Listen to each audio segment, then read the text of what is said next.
बीकानेर चित्रशैली। बीकानेर चित्रशैली की बात करते हैं तो सबसे पहली बात कि ये जो बीकानेर चित्रशैली है, इसकी जो शुरुआत है वो किसके समय हुई? देखो, मेवाड़ चित्रशैली की शुरुआत तो किसके समय हुई थी, और देवगढ़ चित्रशैली की शुरुआत किसके समय हुई थी?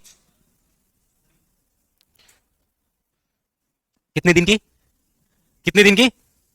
अब कितने दिन की होगी? अरे बोलो। यस, आगे भी बढ़ सकती है ना? चलो, कुछ कल संडे था ना, तो नहीं नहीं, आपसे तो नहीं पूछूंगा, आपका तो मुझे पता था, उसने संडे है तो कपड़े वपड़े भी देखने पड़ते हैं ना। चलिए, मेवाड़ चित्रशैली की शुरुआत कुंभा के समय है, नाथ द्वारा चित्रशैली की शुरुआत रासिंग के समय है, चावड़ चित्रशैली की शुरुआत प्रताप के समय थी, और देवगढ़ चित्रशैली की शुरुआत द्वारिकादास चुंडावत के समय थी, और मारवाड़ की शुरुआत है राव मालदेव के समय। तो मुझे छुट्टी दो अब, मैंने तो बताया ना, तो बताया तो आपने नहीं है ना, है ना? हाँ बोलो, आप चाहते क्या हैं, हो कि नहीं हो? ओके, तुझे हो, नहीं हो तुझे हो। लिखो शुरुआत, बीकानेर चित्रशैली की जो शुरुआत है वो किस शासक के समय हुई थी? लिखिएगा महाराजा राय सिंह के समय, महाराजा राय सिंह के समय, और वो भी 16वीं शताब्दी। जैसे मारवाड़ चित्रशैली की जो शुरुआत है वो किसके समय हुई थी? मालदेव के समय, 16वीं शताब्दी में। बीकानेर जो चित्रशैली है जिसकी शुरुआत महाराजा राय सिंह के समय हुई, याद रखिएगा महाराजा जो राय सिंह है। यस, एक सवाल पूछना था मुझे आपसे।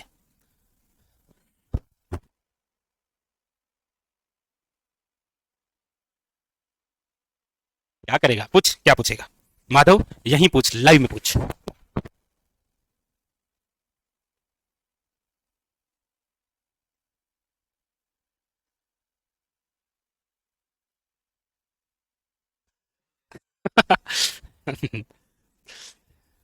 क्वेश्चन है, प्रथम राठौड़ शासक जिसने मुगलों की अधीनता स्वीकार की, या करने वाला जी। पहला शासक है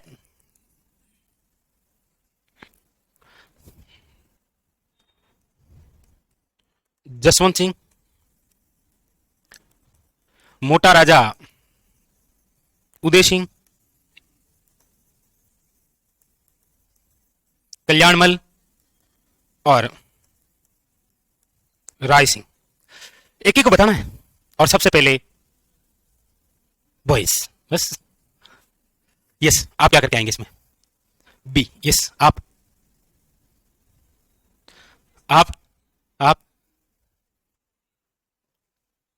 यही है बस, ये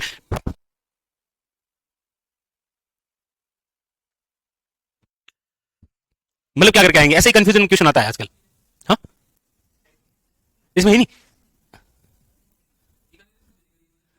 हाँ हाँ, कोई सन नहीं, क्वेश्चन सीधा ही है बस, है, कोई दिक्कत नहीं कहीं। और यार का क्वेश्चन। यस, आगे, यस, आप मोटा राजा। यस सर, मोटा राजा होंगे। अब गर्ल्स, यस, कल्याण आप मोटा राजा।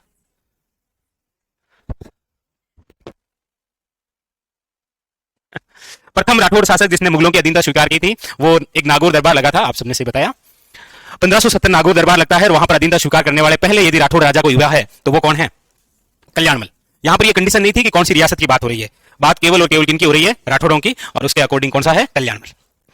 चलो, ये तो ऐसे ही पूछ लिया। तो शुरुआत है महाराजा राय सिंह के समय। याद रखिएगा, ये वे चित्रशैली है जिस पर प्रारंभ में ही किसका प्रभाव पड़ा है? मुगल प्रभाव। प्रारंभ के अंदर ही किनका प्रभाव है? मुगलों का प्रभाव है। महाराजा राय सिंह के समय याद रखिएगा, लाहौर से दो चित्रकार, एक तो याद रखिएगा अली रजा और एक रुकनुद्दीन, इन्होंने चित्र बनाए, और बस इसीलिए महाराजा राय सिंह के समय इस बीकानेर चित्रशैली की क्या हो पड़ी? शुरुआत। लिखो, यह है शुरुआत, और शुरुआत के अंदर महाराजा राय सिंह के समय जिस ग्रंथ का चित्रण हुआ था वो चित्रण हुआ था भगवत पुराण का। चित्रकार कौन है इसका तो उल्लेखित नहीं है, बट चित्र यदि कोई बना है तो वो कौन सा है? भगवत पुराण का। उतारी, बिल्कुल, ऑनलाइन वाले तो सभी शाबाश है जी।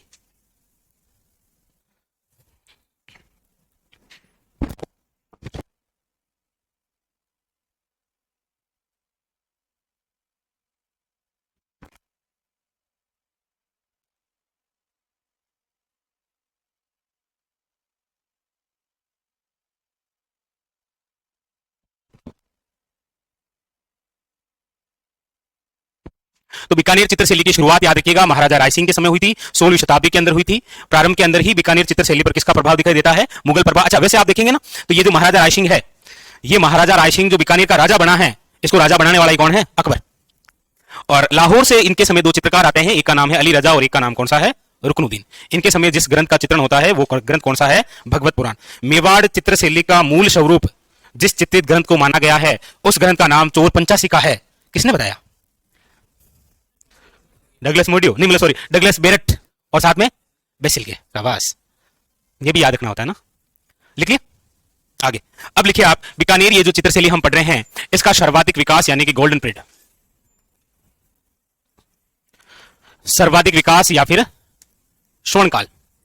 और बीकानेर चित्रशैली के अंदर सर्वाधिक विकास या जो स्वर्णकाल रहा। आज वहां कैसे इतनी दूर?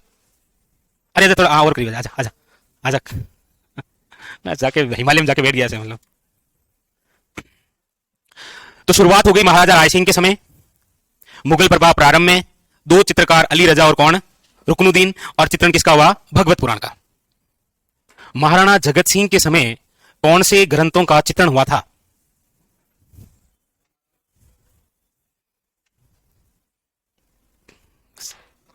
शाबाश, बहुत ही शानदार, आप सबने बताया। और ऐसे ऐसे याद करना है महाराजा रायसिंह वाली बात। और अब आपको ऐसे कैसे, जैसे आपने जगत सिंह बताया है, बिल्कुल डिट्टो याद कर लीजिए कि बीकानेर चित्रशैली का जो सर्वाधिक विकास या जो स्वर्णकाल है वो किसका काल है? लिखिएगा, महाराजा अनूप सिंह का काल। किसका है? महाराजा अनूप सिंह का काल। महाराजा अनूप सिंह के समय बीकानेर चित्रशैली का सर्वाधिक विकास इसीलिए हो पाया था क्योंकि इन्होंने संरक्षण प्रदान किया था। संरक्षण, और वो किया था इन्होंने दो परिवार को, एक तो उस्ता परिवार और एक है आपके मथेरण परिवार। उस्ता परिवार एक मुस्लिम परिवार है, जबकि मथेरण जो परिवार है वो एक जैन परिवार है। उस्ता परिवार के जो कलाकार हुए वो क्या कहलाए थे? उस्ताद। और मथेरण परिवार के जो कलाकार हैं उनको क्या कहा गया? महात्मा। उनको क्या कहा गया है? महात्मा। तो इनकी अपने अलग अलग कला है। महाराजा अनूप सिंह ने बीकानेर रियासत के अंदर इन दोनों परिवारों को संरक्षण देने का कार्य किया था, उस्ता और मथेरण परिवार। उस्ता परिवार एक मुस्लिम है जबकि मथेरण परिवार एक जैन परिवार है। उस्ता परिवार के जो कलाकार हैं वो क्या कहलाते हैं? उस्ताद कहलाते हैं, जबकि मथेरण परिवार के जो कलाकार हैं उनको क्या कहा गया है? महात्मा कहा गया है। उस्ता परिवार से संबंधित यदि कोई कला है तो वो आप सब जानते हैं कौन सी है? उस्ता कला। उस्ताद। उस्ता कला आप सभी जानते हैं कि ऊंट की खाल पर जो सोने का चित्रांकन होता है उसे क्या कहा गया है? उस्ता कला। किसकी खाल पर है ये? ऊंट की खाल पर। जैसे पानी बोतल है, इसके ऊपर ऊंट की खाल चढ़ा दी और उस पर चित्रकारी कर दी, वो क्या हो गई? उस्ता कला। कुंपियां नाम सुना है क्या अभी आपने? नहीं, मेहंदी की कुंपी तो आती आती है, पहले एक पानी की कुंपी आया करती थी, पानी पीने की, तमड़े की, उस पर भी बहुत शानदार सा फूल बनाकर एक डिजाइन तैयार की जाती थी, वो इसी उस्ता परिवार की। प्राचीन समय के अंदर आप देखेंगे कि लकड़ी से संबंधित कोई श्रृंगार सामग्री रखने का कोई पात्र होता था ना, लकड़ी से बना हुआ, उस पर भी ऊंट की खाल चढ़ाते और उस पर शानदार से डिजाइन बनाते। ओके, अभी किस काम की? लिखो उस्ता कला ऊंट की खाल पर। उस्ता कला जो है, अब देख लीजिए, ये सभी पर होती है। लिखो क्या? लकड़ी पर, कुंपियां, लिखो। चलो इसमें लिख लो प्रमुख कलाकार, लिखो उस्ता कला के। उस्ता कला के प्रमुख कलाकार कौन कौन हैं? देखिए, प्रसिद्ध जो हैं जिनको पद्मश्री मिला है, हिसामुद्दीन उस्ता। कब मिला है हुसामुद्दीन उस्ता को? वैसे 1986 है क्या? अभी किसे मिला है 25 में पद्मश्री? कौन सी टंडन?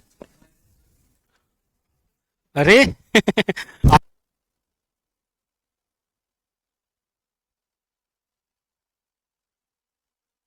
तो इसमें है वो माया टंडन। और कौन कौन है 24 में पद्मश्री पाने वाले? एक तो माया टंडन होगी, जैकलॉन हॉस्पिटल। और कौन है? जानकीलाल भांड, 12 रुपया कलाकार। और कौन है 24 में? एक वो, ठीक है, लक्ष्मण भट्ट तेलंग। और एक और है कौन? अब एक नहीं है, दो व्यक्ति हैं एक साथ में। नहीं नहीं, 24 में, 25 में तो तीन ही है ना। 25 में तो बतुल बेगम है, मांड गायिका, और यहां पर बैजनाथ महाराज, यहाँ पर लक्ष्मणगढ़ सिकराड़ा, और एक है आपके एशियन काफ निजाम जोधपुर वाले। 25 में तो तीन ही है। 24 के अंदर टोटल पद्मश्री कितने थे? 4, लेकिन व्यक्ति कितने थे? 5। बीकानेर वाले हैं वो। कौन से हैं? कौन से बंधु कहलाते हैं वो? कुछ भी जोड़ दो, कुछ भी जोड़ दो। अरे हैं योद्धा, कुछ भी जोड़ दो। मिर्जा बंधु, अली बंधु,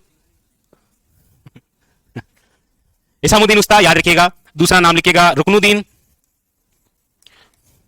अली रजा, अली रजा और हसन अली या हसन। ये जो नाम है याद रखना है आपको, बहुत ज्यादा इंपॉर्टेंट। इसमें एक कलाकार का नाम और है, और वो है आपके शाह मोहम्मद, कौस्टम लिखिएगा गत सिंह के समय। बीकानेर के भी तो राजा हुए ना गत सिंह, ये भी लाहौर से आए थे, याद रखना। कहां से? हालांकि ऐसा क्वेश्चन नहीं आया है, लेकिन ध्यान रखना आप, लाहौर के 3 लिखे हमने। ऊपर देखो, हेलो, यस, लाहौर के 3 चित्रकारों के नाम लिखे हमने। कौन कौन से?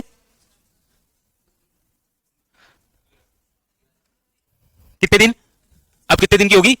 ओके, अली रजा, रुकनुद्दीन, याद रखना है किसके समय है? राय सिंह के समय। और यहां पर एक नाम और है शाह मोहम्मद, याद रखिएगा किसके समय? गत सिंह के समय। तो ये तो बात है उस्ता कला से संबंधित। आइए अब आते हैं मथेरण परिवार से संबंधित। कौन सी कला? मथेरण कला।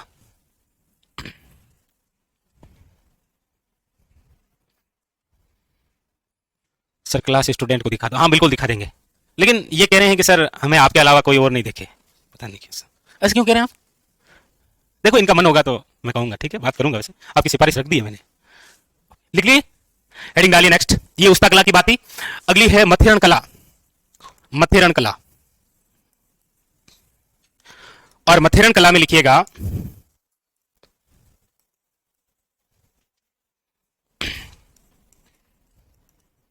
हिंदू देवी देवताओं वे राजाओं का चित्रांकन किया था इन्होंने।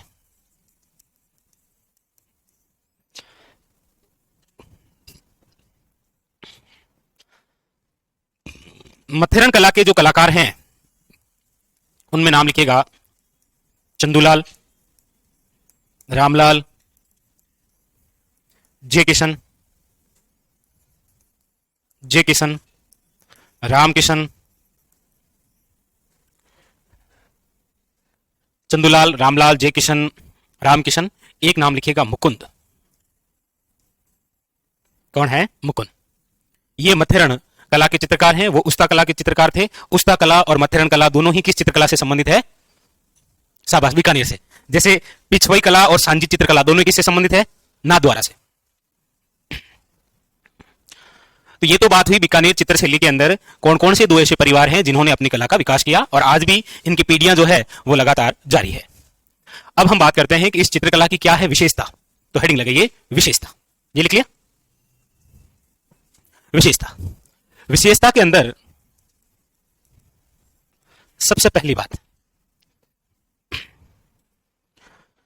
देखिए रंग की बात करेंगे तो यहां पर रंग तो कौन सा है? प्रमुख रूप से वो पीला ही यूज हुआ है भाई। रंग तो यहां पर भी कैसा है? आपके पीला है। यहां पर जो नायिका है वो वासक सजा के रूप में है। मेवाड़ में नायिका कैसी है? विप्रलब्धा, इंतजार करते हुए। और मारवाड़ में कैसी है नायिका?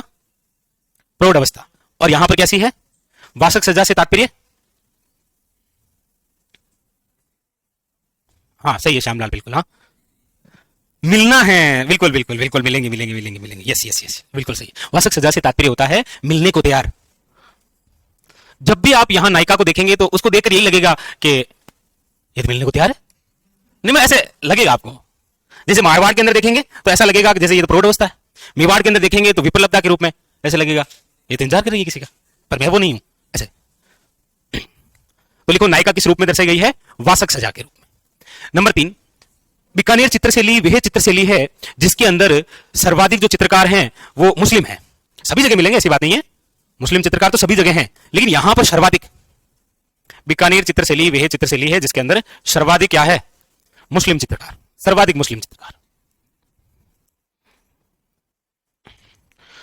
बीकानेर जो चित्रशैली के चित्रकार हैं उनकी एक यूनिक बात है कि वो जब भी कोई चित्र बनाएंगे तो चित्र बनाने के बाद में साइड में लिखेंगे इसे कि पेंटर अशोक और अपने फिर पिताजी का नाम और फिर लिख देगा 97-01 ऐसे, खुद का, अपने पिताजी का नाम और तिथि अंकित करेगा, डेट 3 फरवरी 2025 ऐसे। तो ये एक ही यूनिक बात है, किसमें है? बीकानेर चित्रशैली। लिखो यहां के चित्रकार यहां के चित्रकार चित्र बनाने के बाद, यहां के चित्रकार चित्र बनाने के बाद अपना वे अपने पिता के नाम के साथ तिथि अंकित करते हैं, तिथि अंकित करते हैं। यहां के चित्रकारों की यह खास बात है। इसके अलावा यहां पर जो बीकानेर चित्रशैली है, इस पर याद रखिएगा, एक तो जैन प्रभाव तो है ही, वैसे भी राजस्थान की सभी जो चित्रशैलियां रही है उसके अंदर प्रारंभ से लेकर 17वीं शताब्दी तक जो है वो क्या दिखाई देगा आपको, जैन प्रभाव, और उसके बाद में फिर क्या दिखाई देगा, मुगल प्रभाव। लेकिन यहां की जो चित्रशैली है उसके अंदर तो अभी हम पढ़ के आए हैं कि एक परिवार है जिसका नाम क्या है, मथेरण परिवार, और वो किस धर्म से संबंधित है, तो जैन प्रभाव है। दूसरा, इस पर एक याद रखिएगा, कांगड़ा शैली का प्रभाव है। कांगड़ा शैली जो कि आपके उत्तर भारत, वैसे देखेंगे तो हिमाचल प्रदेश की है। कहां की है, हिमाचल प्रदेश, एचपी। वैसे कांगड़ा से कुछ याद आया क्या आपको? नहीं नहीं, कोई कांड नहीं, इतिहास का कोई कांड नहीं, ज्योग्राफी में कोई बात। कांगड़ा में कोई बांध बना हुआ है, कौन सा? शाबाश, वही। ठीक है। इसका मतलब मुझे लगा आप मतलब कल्चर पढ़ते हैं, आप सभी पढ़ते हैं, सब सब्जेक्ट पढ़ते हैं साथ में, बहुत ही अच्छा। तो जैन प्रभाव भी है और इस पर कौन सा प्रभाव है, कांगड़ा। लेकिन याद रखना है, कांगड़ा शैली हमारे राजस्थान की नहीं है, यह है कहां की? एक बार क्वेश्चन आया था कि निम्न में से कौन सी शैली राजस्थान से संबंधित नहीं है, उसमें था आपके किशनगढ़, उनियारा, शेखावटी और कांगड़ा। तो याद रखना है, कांगड़ा शैली राजस्थान में नहीं है, इस पर केवल प्रभाव दिखाई देता है, बाकी है ये कहां की, हिमाचल प्रदेश की। ठीक है, कंप्लीट। चलिए आगे, अब नंबर 6 लिखिए। लिख लिया सभी ने?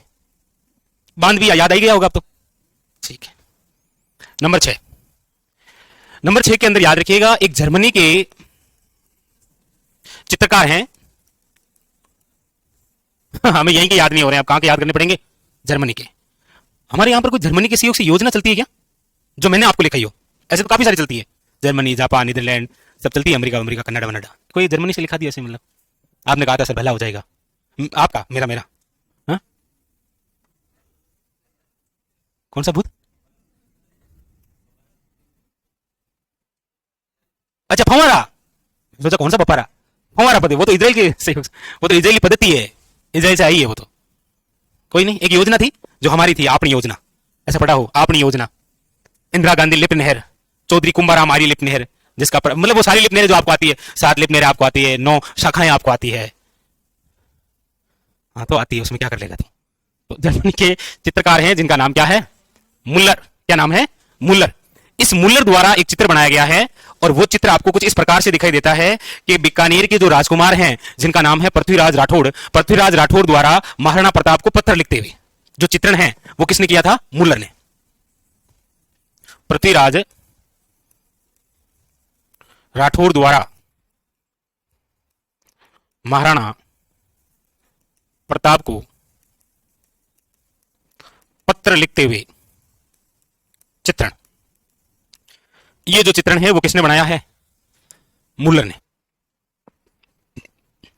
और ये बीकानेर संग्रहालय में सुरक्षित है आज भी, बीकानेर संग्रहालय में सुरक्षित रखा हुआ है, सुरक्षित। उतारिए।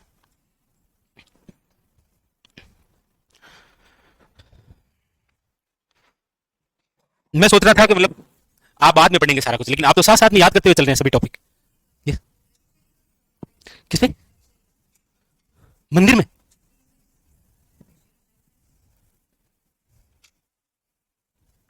द्रविड़ शैली मिंदर की बात हो रही है, तो रंगनाथ जी का मंदिर है पुष्कर में, हो सकता है। ये लिख लिया, चलो देखते हैं। तो यहां पर तो बीकानेर चित्रशैली की शुरुआत हुई किसके समय, महाराजा राय सिंह के समय। प्रारंभ में ही मुगल प्रभाव है, 2 लाहौर से आए हैं, अली रजा और कौन, रुकनुद्दीन। और याद रखिएगा प्रथम जो चित्रित ग्रंथ हुआ था वो कौन सा था, भगवत पुराण।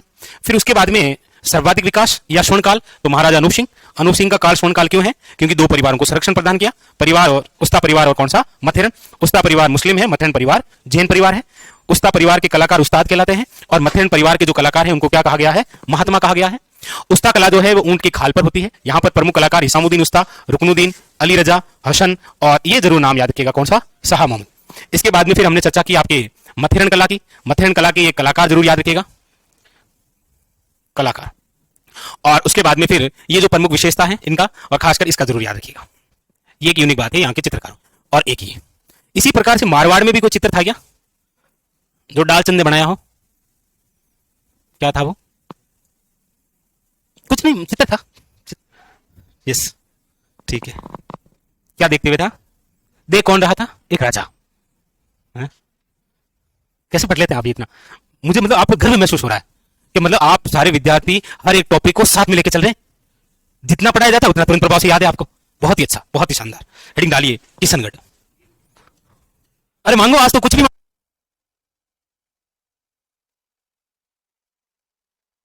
हेडिंग डाल दीजिए। अब जो अगली चित्रशैली है उसका नाम है किशनगढ़ चित्रशैली। किशनगढ़ चित्रशैली। किशनगढ़ चित्रशैली की बात करते हैं तो लिखिएगा किशनगढ़ चित्रशैली। किशनगढ़ चित्रशैली लिखिएगा। सबसे पहले इसको प्रकाश में लाने का श्रेय, प्रकाश में लाने का श्रेय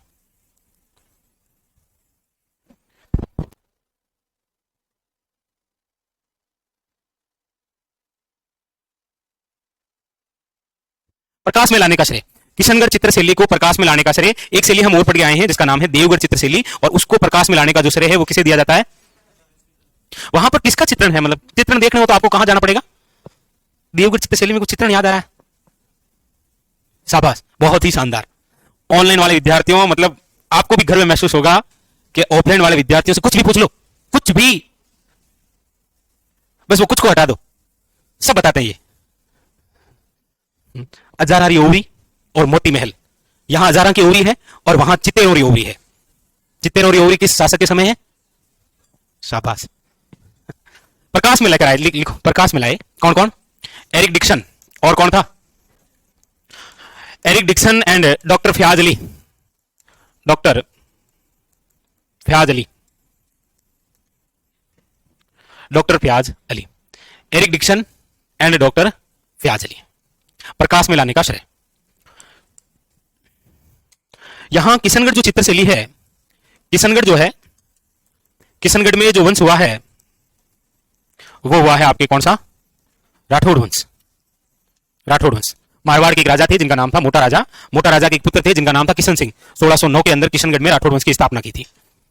तो किशनगढ़ में कौन सा वंश है? राठौड़। बीकानेर में कौन सा था? राठौड़। मारवाड़ जोधपुर में कौन सा पड़ गए हैं? राठौड़।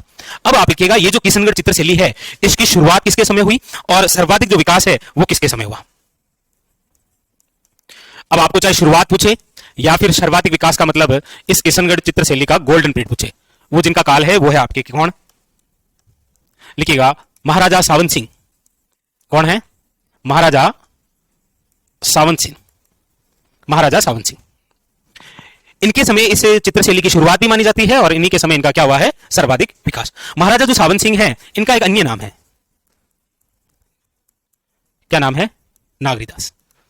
मतलब देखो, सावन सिंह यदि अपने प्रेमिका को कुछ लिख के भेजते पत्र तो उसके नीचे लिखते तुम्हारा नागरी, मतलब नागरीदास। उधर से इसकी प्रेमिका यदि वापस पत्र लिख के भेजती कि same to you, meet you, जो भी है, और नीचे लिखते ऐसे रसिक बिहारी। हालांकि दोनों के नाम तो अलग थे वास्तविक, लेकिन अपने लिए उन्होंने अलग नाम बनाए थे। जैसे राजा तो कौन है? नाम तो महाराजा सावन सिंह, लेकिन इसका अन्य नाम क्या है? नागरीदास के नाम से ये रचनाएं लिखा करते थे, रचनाएं करते थे। भाई जैसे राजा महाराजा थे, ऐसे कुछ रचनाएं करते, जनता को पता लग जाता तो सब कहते हैं राजा है, लिखे हर दिन पत्र कहेंगे। मतलब एक उस हिसाब से सम्मान नहीं मिलता, इसलिए राजा क्या करता? अपना नाम बदल देता और रचनाएं क्या करता था। वैसे महाराजा सावन सिंह ने 75 जो ग्रंथ हैं इनका संकलन किया है, और किस नाम से किया है? अरे शाबाश, नागर समुच्चय।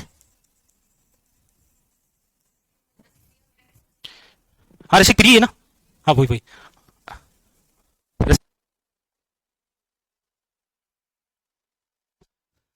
महाराजा सावन सिंह जिनके समय किशनगढ़ जो चित्रशैली है उसकी शुरुआत मानी गई है। सावन सिंह के समय इन्हीं का नाम था नागरीदास। ये रचनाएं क्या करते थे नागरीदास के नाम से, और इन्होंने कितने ग्रंथों का संकलन जो है वो किस रूप में किया था, नागर समुच्चय के रूप में। इनकी माताजी जब बीमार हुई थी ना, तो दिल्ली ले जाया गया था उनको, और वापस दिल्ली से आते समय इनकी माताजी के साथ में एक बंदा और एक बंदा आया था, एक बंदी और एक बंदा आया था। सावन सिंह के जीवन में मैजिक हो गया उससे। लिख ली, लिख ली, चलिए आगे। अब लिखिएगा आगे। सावन सिंह, सावन सिंह के दरबार में याद रखिएगा, दिल्ली से एक बंदा और एक बंदी आई। लिखो, कहां से आई, दिल्ली से। और किसी भी व्यक्ति के जीवन में जब कोई व्यक्ति आता है ना, भाई जैसे गांव में कहीं क्या करे कि अगर कोई लड़का है वो तैयारी कर रहा है लेकिन कितनी भी मेहनत कर रहा है बेचारा नंबर नहीं आ रहा है ना, तो मतलब गांव में क्या करे कि कोई नहीं, चमड़ी को धुआं लागे ना, छोरी का किस्मत हुई ना, जब छोरो लाग जाए, ऐसा सुनते हैं क्या? तो ये हकीकत होता है, किसी भी व्यक्ति के जीवन में किसी नए व्यक्ति का प्रवेश होता है ना, तो जीवन में मैजिक होता है, काला जादू होता है, वही तो मैजिक है, उसको मैजिक नहीं कह सकते क्या, मैजिक होता है। तो सावन सिंह के दरबार में दिल्ली से एक तो बनी ठनी आई, जिसी का नाम है रसिक प्रिया, इसी को बोलते हैं रसिक बिहारी, इसी को बोलते हैं विष्णु प्रिया, जो भी बोले आप, ठीक है। और दिल्ली से ही आया था कौन, मोर धवज निहाल चंद, ये दोनों कहां से आए थे, दिल्ली से आए थे। वो तो आया था मोर धवज निहाल चंद, तो ये तो सावन सिंह का दरबारी चित्रकार बन गया था, दीवान के रूप में आया था। ये किस रूप में आया था, दीवान के रूप में। और ये जो बनी ठनी रसिक बिहारी, रसिक प्रिया, विष्णु प्रिया,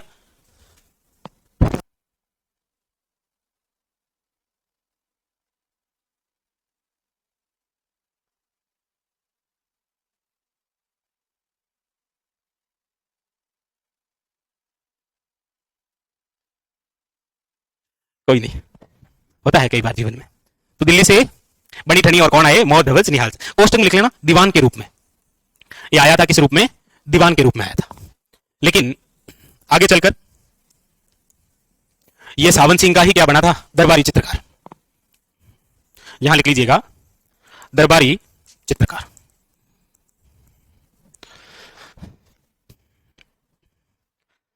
सर अब टाइम उल्टो है, अब नौकरी के बिना चमड़ी को धुआं कौन लगे, हाँ अभी सही है, पहले चमड़ी का धुआं नौकरी लागती, अब नौकरी लाग जाए चमड़ी धुआं लागे, बात तो सही है, नहीं बात तो सही है।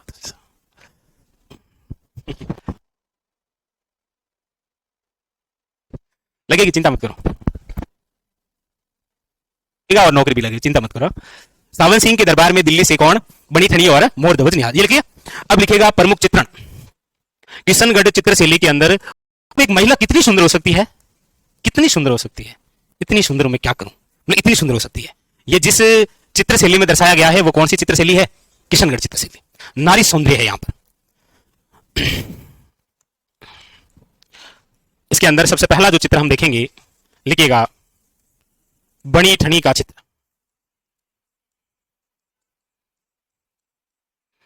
बनी ठनी का चित्र, बनी ठनी का जो चित्र है, सबसे पहले तो लिखिए, इस चित्र की जो तुलना है वो मोनालिसा पेंटिंग से की गई है, इसीलिए इसे भारत की क्या बोलते हैं, मोनालिसा। मोनालिसा, अरे कहां गया नरेंद्र, मोनालिसा महाकुंभ वाली तुम्हारी, नहीं मतलब तुम्हारी क्या, सबकी भारत की मोनालिसा। मोनालिसा एक पेंटिंग है जिसके चित्रकार जो थे लियोनार्डो दा विंची।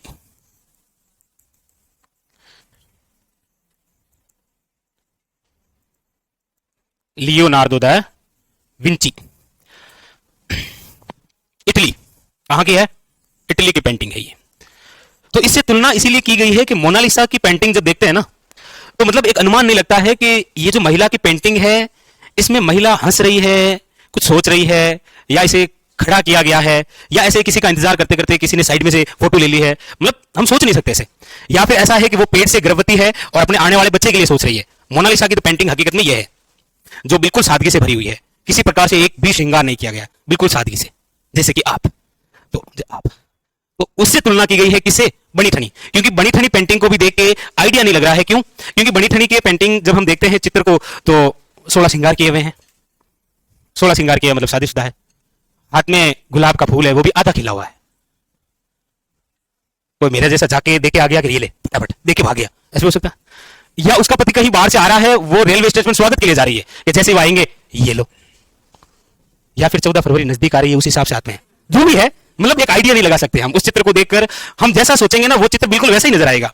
इसीलिए आप देखेंगे किशनगढ़ चित्रशैली जो है वो रहस्यमय कल्पनाओं का अमूर्त शोपन है। जैसा हम सोच सकते हैं ना वैसे वो चित्रशैली है। नहीं, इतनी भावनाओं में नहीं बना है, हमें हमें याद रखना है। शाबाश, बिल्कुल वेरी वेरी इंपॉर्टेंट एग्जाम के लिए कि भारत की मोनालिसा किसे कहा गया है? नरेंद्र बनी ठनी। किसने कहा था? कॉस्टम लिखिए, एरिक डिक्सन। एरिक डिक्सन ने कहा। इसीलिए इस चित्र की जो तुलना है वो इसे की गई, बनी ठनी पेंटिंग। ये जो बनी ठनी पेंटिंग है ये किसकी है? तो वो उसकी है, सावंत सिंह की प्रेमिका की, सावंत सिंह की प्रेमिका। रसिक बिहारी के नाम से रचनाएं किया करती थी वो, रसिक प्रिया भी जिसे आप कहते हैं, ठीक है।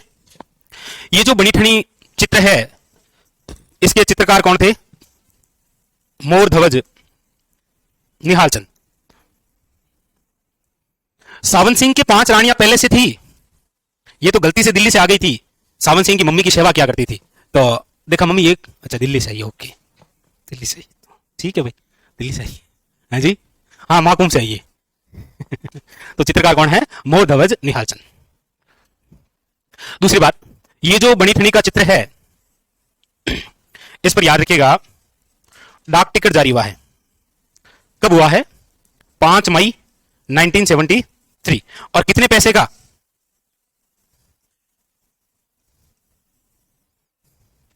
20 पैसे का। 20 पैसे का क्या जारी हुआ है?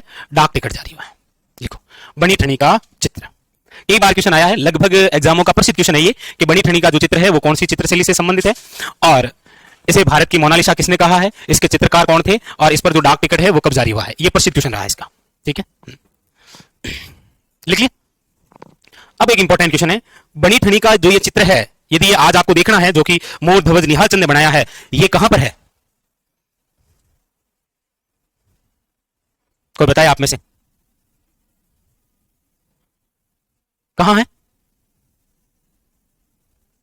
अच्छा ओरिजिनल आपको पता नहीं है, तो एक फोटोकॉपी कटे सर, फोटोकॉपी आगन इमित्र ठीक है, इमित्र कुछ तो बताओ, मूल चित्र कहां पर है, कौन से संग्रहालय में है, और इसकी एक फोटोकॉपी कहां रखी हुई है?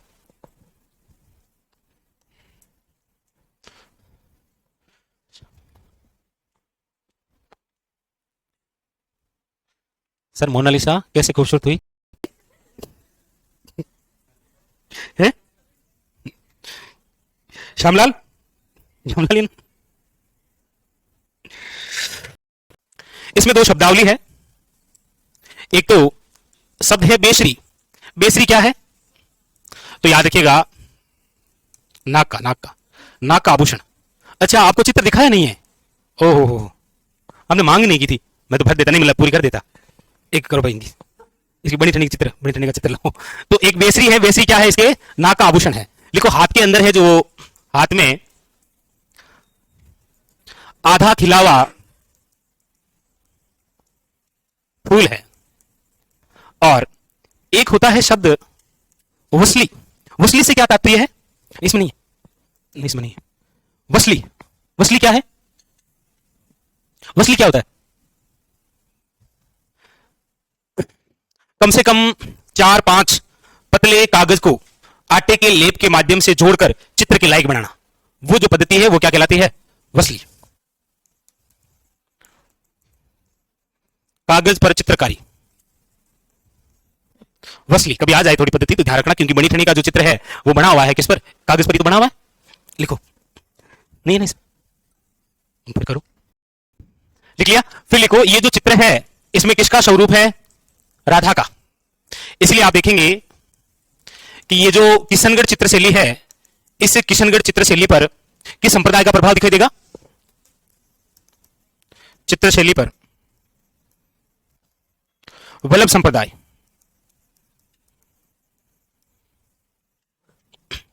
हालांकि वल्लभ संप्रदाय की हम बात करेंगे, यहां के जो राजा थे ना, जिनका नाम क्या है? ये सावंत सिंह जिस संप्रदाय से संबंधित रहे हैं वो संप्रदाय कौन सा है? वल्लभ संप्रदाय। इसीलिए ये क्वेश्चन एक बार पूछा गया था। अच्छा, ओके ओके। यानी कि मेवाड़ स्कूल हो गई थी, हम पढ़ रहे हैं मारवाड़ स्कूल। मारवाड़ स्कूल के अंदर हम जिस चित्रशैली की बात कर रहे हैं वो आपके कौन सी चित्रशैली है? सबसे पहले हमने मारवाड़ या जोधपुर चित्रशैली पढ़ी, बीकानेर पढ़ी, उसके बाद में फिर हम तीसरी जो चित्रशैली है उसके बारे में चर्चा कर रहे हैं, और वो जो चित्रशैली है वो है आपके कौन सी? किशनगढ़ चित्रशैली। और ये जो किशनगढ़ चित्रशैली है इसके अंदर अभी तक यदि हमने चर्चा की है तो बस सबसे पहले तो ये चर्चा हुई है कि किशनगढ़ जो है ये 1609 के अंदर किसके द्वारा बसाया गया था? किशन सिंह द्वारा बसाया गया था। किशन सिंह मोटा राजा उदय सिंह के क्या थे? पुत्र थे। वो हिस्ट्री की बात है, आगे की बात है। हम पढ़ रहे हैं किशनगढ़ चित्रशैली। हमें बस इतना था कि यहां पर जो वंश हुआ है वो कौन सा है? राठौड़ वंश है। और इस चित्रशैली की जो हम बात कर रहे हैं इसको प्रकाश में लाने वाले जो व्यक्ति थे उनका नाम था, एक का एरिक डिक्सन और एक का नाम क्या था? डॉक्टर फयाज अली। ये लिख लिया था क्या? उसके बाद में विशेषता लिख दिया। प्रमुख चित्र में 3-4 चित्र थे। एक तो नौकायन का चित्र था, एक चांदनी रात की संगोष्ठी थी, और प्रसिद्ध आपको पता है ये कौन सी थी? बड़ी ठनी थी। बस है जी, बड़ी ठनी हो गई। देखो बड़ी ठनी जो चित्र है वो किसने बनाया था? ये मोर ध्वज निहाल चंद कहां से आया था? दिल्ली से आया था। किसका दरबारी था ये बड़ी ठनी कौन है? भारत की नहीं, बड़ी ठनी का चित्र भारत की मोनालिसा है ना। बड़ी ठनी तो मोनालिसा नहीं है ना। बड़ी ठनी तो कौन है? सावंत सिंह की। अरे हाँ से बोलो तो सही।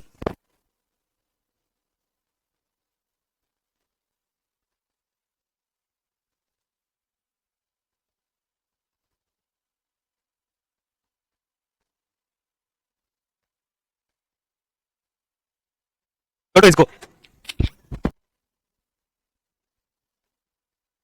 तो चलो जो भी हुआ आपने अच्छा ही हुआ कि बड़ी ठनी हो गई है ना। चलिए आगे। बड़ी ठनी के अंदर नाग का जो आभूषण है उसे क्या बोलते हैं?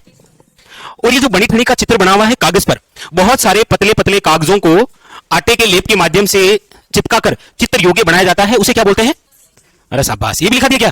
तभी वो आवाज में। चलो ठीक है।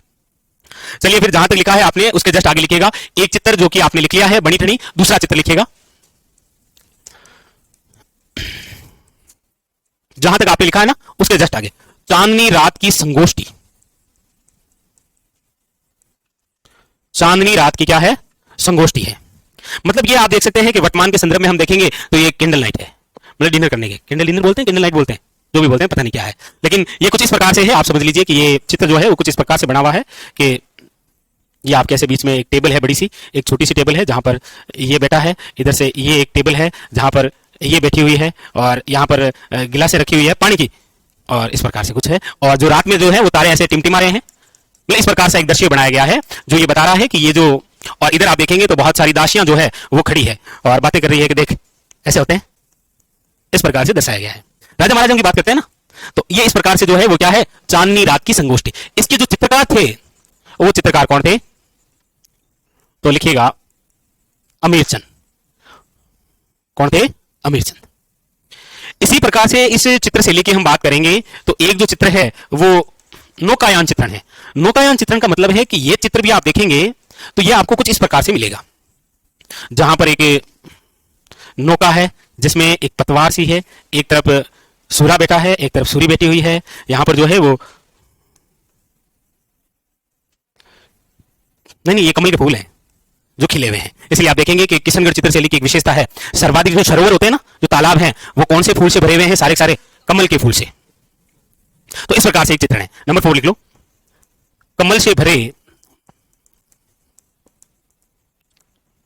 सरोवर का चित्रण। कमल से भरे सरोवर का चित्रण।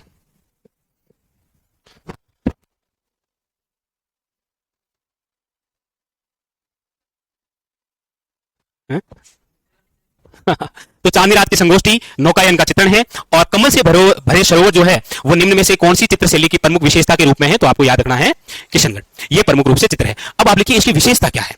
विशेषता, विशेषता,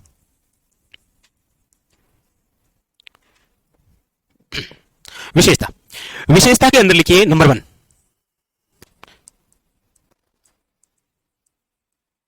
पहली विशेषता यह है कि रहस्यमयी कल्पनाओं का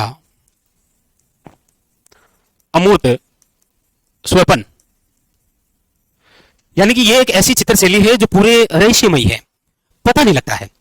इसीलिए तो हमने पढ़ा था कि बड़ी ठंडी का जो चित्र बनाया है मोर ध्वज निहाल चंद ने, उसकी तुलना भारत की मोनालिसा, यानी कि मोनालिसा एक पेंटिंग है जो कि इटली के लियोनार्डो दा विंची द्वारा बनाई गई है, उस तस्वीर को देखकर हम आइडिया नहीं लगा सकते कि एक ऐसी मां जो गर्भवती है और बच्चा होने वाला है और उस बच्चे के बारे में कुछ सोच रही है।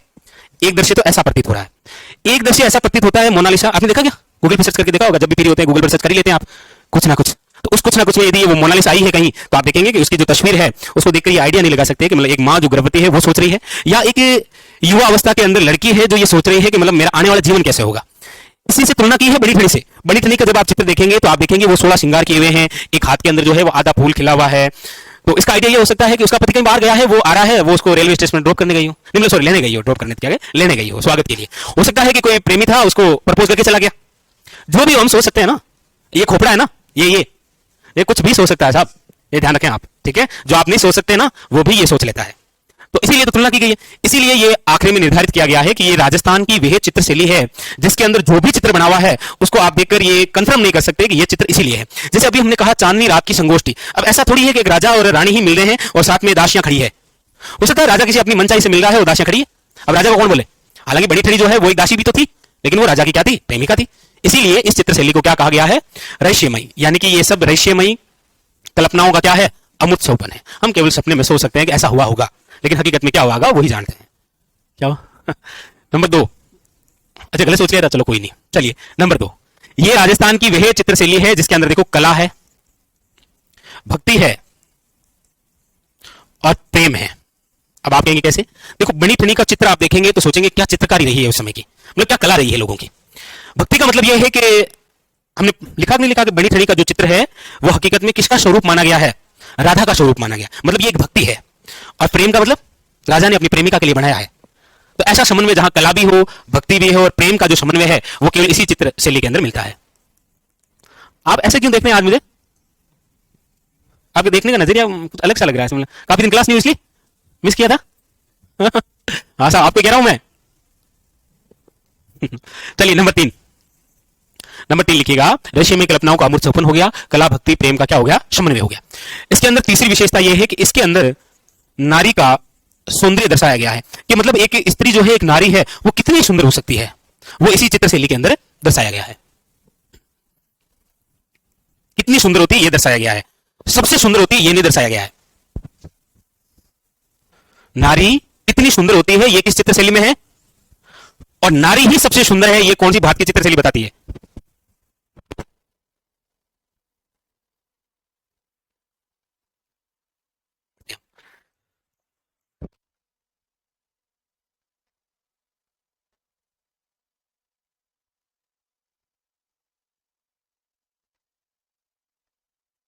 ऐसा कुछ नहीं होता है, क्योंकि हम जब संत संप्रदाय पढ़ते हैं तो हम 2 तरीके से पढ़ते हैं। क्या पढ़ते हैं?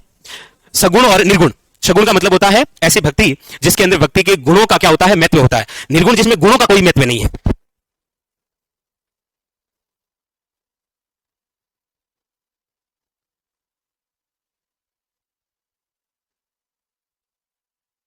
भाई लिखो, आगे लिखो। इसके अंदर जो है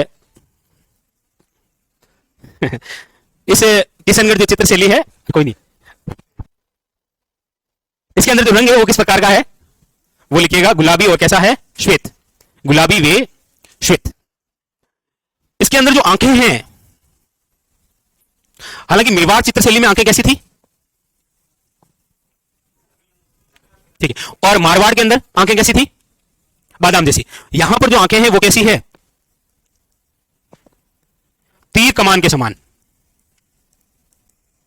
या फिर आप बोल सकते हैं खंजर नुमा। तीर के समान नहीं है ना, तीर कमान के समान है। दोनों अलग चीजें होती है ना, एक तो उड़ता हुआ तीर है जो लगता किससे है, तीर कमान से। मतलब तीर कमान के समान है, तीर के समान नहीं है।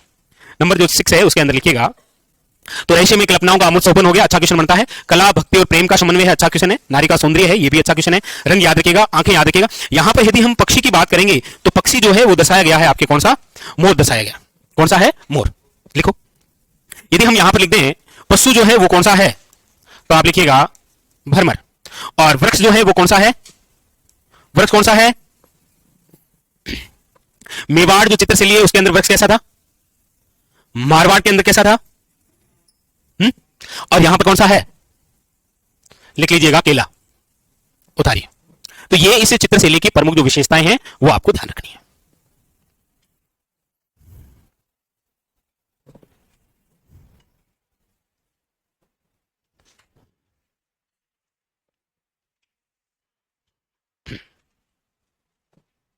लिखिए सबने, चलिए आगे। तो ये हो गई है प्रमुख रूप से इस चित्रशैली की क्या विशेषता। अब उसके बाद में लिखिएगा सबसे महत्वपूर्ण बिंदु जो कि होता है आपके प्रमुख चित्रकार। प्रमुख चित्रकार लिखिएगा। और प्रमुख चित्रकारों की जब हम बात करते हैं तो यहां पर वैसे मेवाड़ चित्रशैली के चित्रकार आप बता सकते हैं, क्योंकि 3 दिनों में छुट्टियां थी तो आपने सब कुछ याद कर ही लिया था, तो एक बार हो जाए। मेवाड़ चित्रशैली के चित्रकार कौन है? अच्छा, ओके ओके ओके, सब आता है, okay okay, thank you thank you thank you. चलो लिख लो। मोर ध्वज निहाल चंद, एक मोर ध्वज एक सूरज ध्वज, दो तो हुए ये।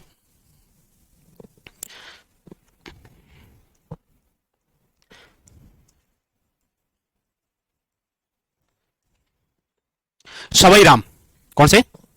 सवाई राम, ये 3 नाम एक बार साथ में आ गए थे। सवाई राम, लाडली दास और बदन सिंह, ये तीनों साथ में देकर पूछा गया था कि निम्न में से दिए गए जो चित्रकार हैं वो कौन सी चित्रशैली से संबंधित हैं। जैसे कृपा, जीवा और उमरा निम्न में से कौन सी चित्रशैली से संबंधित है? बैजनाथ, बक्ता, चोखा और कमला किससे संबंधित है? नारायण, घाशीराम, चतुर्भुज और राम गोपाल विजयवर्गीय ये किससे संबंधित है? किसे? ओके, तो फिर मारवाड़ क्या आपको आता है बता दो। जब ये इतना आता है तो ये तो आता ही है ना। हाँ ठीक है, नहीं नहीं मैं उनको नहीं बताऊंगा कि आपने नहीं बताया, बताओ। ठीक है, ठीक, हाँ रणबीर कपूर। इसका मतलब आप तभी पढ़ते हैं जब मैं आपको पढ़ाता हूं, वरना आप अपनी तरफ से मतलब नहीं है, मन नहीं लगता आपका ना है? भागचंद, ठीक है, हाँ भागचंद आरएसएस बोर्ड में है, बिल्कुल सदस्य है, बिल्कुल है, वो भी इस शैली में आ गए जैसे मारवाड़ में।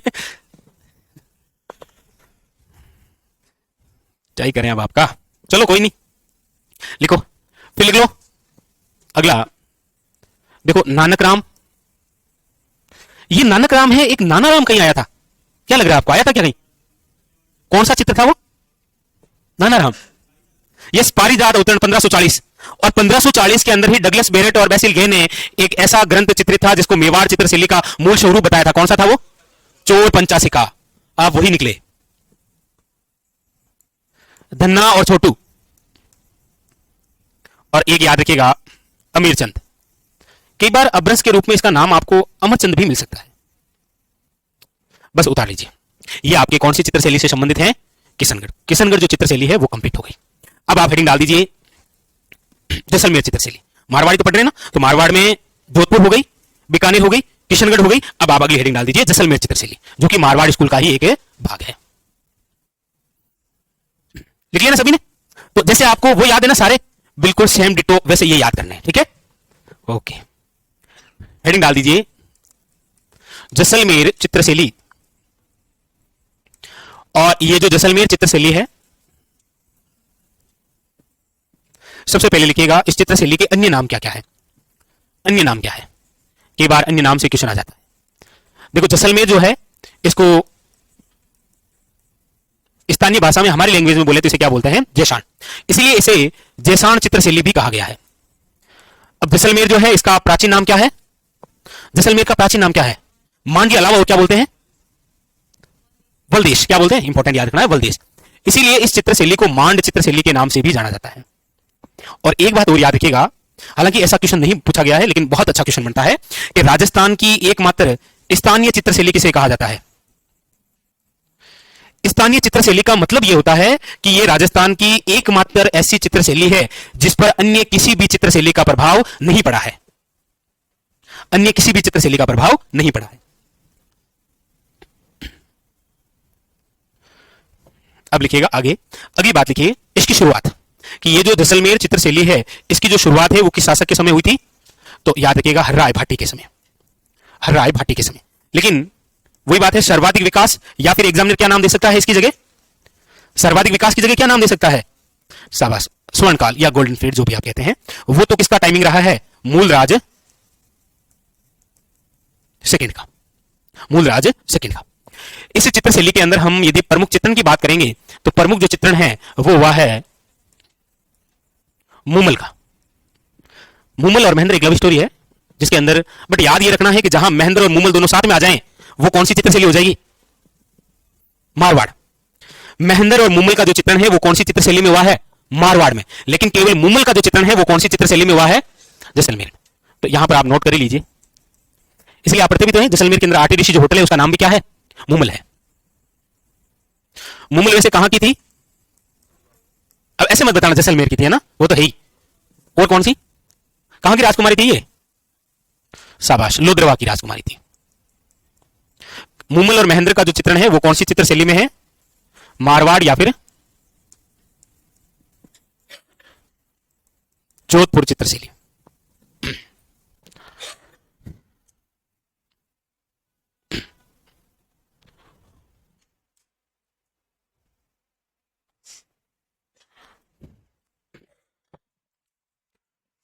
नोट में कर ली। अब इसकी एक विशेषता लिख लीजिए, और विशेषता यह है, एकमात्र जैसलमेर चित्रशैली जिस पर अन्य किसी भी चित्रशैली का प्रभाव नहीं पड़ता है। ये एकमात्र ऐसी चित्रशैली है जिस पर अन्य किसी भी चित्रशैली का प्रभाव नहीं पड़ता है। बाकी चाहे आप कोई सी भी चित्रशैली पढ़ेंगे उसके अंदर आपको किसी ना किसी चित्रशैली का प्रभाव जरूर दिखाई देगा। तो फिर बताइए, राजस्थान की ऐसी कौन सी चित्रशैली है जिस पर कांगड़ा चित्रशैली का प्रभाव पड़ता है ना? नहीं नहीं, सही बता रहे, जो भी बता रहे, इसकी बात ही नहीं। तो वो है बीकानेर चित्रशैली, है ना? कौन सी है? तो इसका मतलब आपने 3 दिन में खोल के भी नहीं देखी चित्रशैली, है ना? आपने कहा जब वो आएगा तभी देख लेंगे। चलो, अच्छी बात है। हम्म देखो, हकीकत जो होती है ना वो छुपाई नहीं जाती, समझे?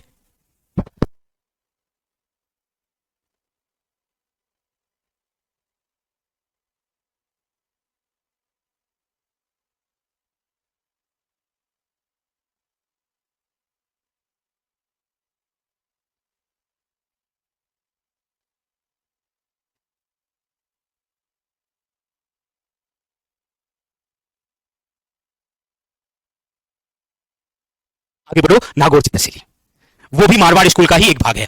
कौन सा? नागौर चित्रशैली। देखिए, नागौर चित्रशैली की हम बात करते हैं तो नागौर चित्रशैली, अब देखिए नागौर की हम बात करते हैं तो यहां पर राजा महाराजा जो है, वैसे भी ये कोई रियासत थी भी नहीं, ठीक है? इस नागौर चित्रशैली के अंदर आप देखेंगे तो प्रमुख रूप से 2-3 खास बातें होती है, और सबसे ज्यादा जो क्वेश्चन आया है वो केवल एक ही विशेष बात से आया है। पूछा जाता है कि राजस्थान की एकमात्र ऐसी चित्रशैली जिसके अंदर फीके हुए बुझे हुए रंगों का प्रयोग किया जाता है। आप किसी भी नागौर के व्यक्ति को देखेंगे ना तो उसके जो कपड़े होंगे ना वो बुझे हुए और फीके रंग के जरूर होंगे, ये विशेषता होती है उसकी। हाँ हाँ, नागौर के अंदर जो कपड़े पहनते हैं ना वो बुझे हुए और फीके रंग ज्यादा प्रयोग करते हैं, चमकीले और चटकीले नहीं होते हैं। चमकीले और चटकीले जो होते हैं वो शेखावटी में होते हैं।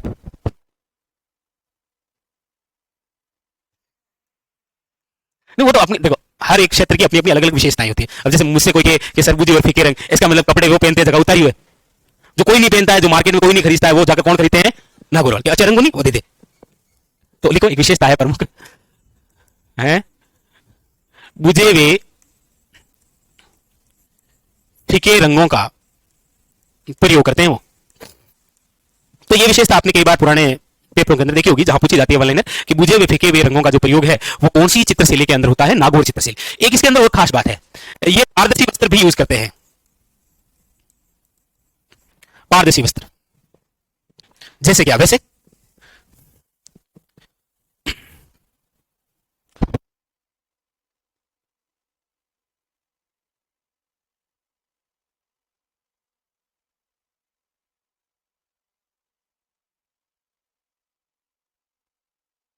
इसके अंदर एक और विशेष बात है नागौर चित्रशैली की हम करेंगे।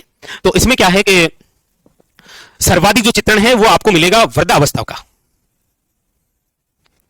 किसका मिलेगा? बुजुर्गों का। ऐसे बता सो भाई।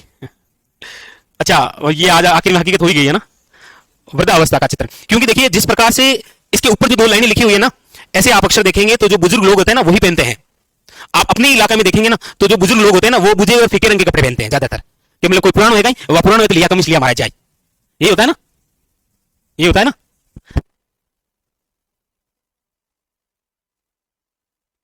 तो वृद्धावस्था का क्या किया गया है? चित्रण किया गया है इसमें। और एक बात और लिख लीजिए इसके अंदर, ये जो नागौर चित्रशैली है इसके अंदर वृद्धावस्था के अंदर जो महिलाएं हैं वो पेड़ की छांव में बैठी है और हुक्का मार रही है। लिखो क्या मतलब, इसलिए आप कई बार देखते नहीं, मतलब बुजुर्ग महिलाएं जो है ना, मतलब 80 के पार लगभग आपको देखने को मिलेगी, वो बीड़ी पीती है जी। वो क्या पीती है? ऐसा आपने देखा नहीं देखा? कई बार कुछ महिलाएं हैं जो मतलब जैसे आप सुनते हैं कि फलाना की दादी कहीं, फलाना दादी बीड़ी पिए। बीड़ी नहीं पिएंगे तो एक वो मतलब ब्लैक ब्लैक से तंबाकू सूंघा करे महिलाएं, तंबाकू नाक में, मतलब एक सुरूर सा चढ़ जाता है। नहीं नहीं 502 तो पीते हैं साहब। हाँ, उनसे क्या बोलते हैं? हाँ, सूंगी निस्वार बोलते हैं, बाकी हमारे उधर इसे तंबाकू बोलते हैं। कड़कड़ आता है, 80-90 रुपए का डिब्बा आता है, हमें पता ही है जी, बुजुर्ग जो ठहरे। तो इसके अंदर लिखो, पेड़ की छांव में हुक्का पीती हुई महिलाओं का चित्रण। पेड़ की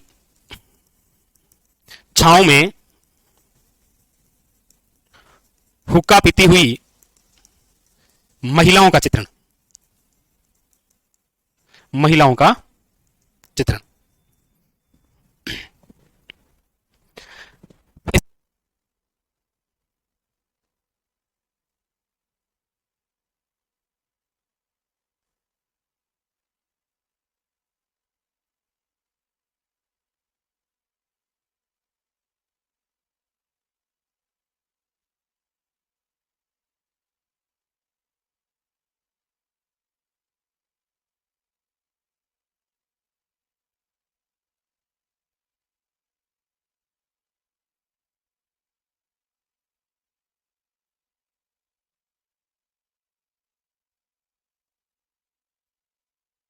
तो ये चार बातें किसकी? नागौर चित्रशैली की, उतार लीजिए कंप्लीट।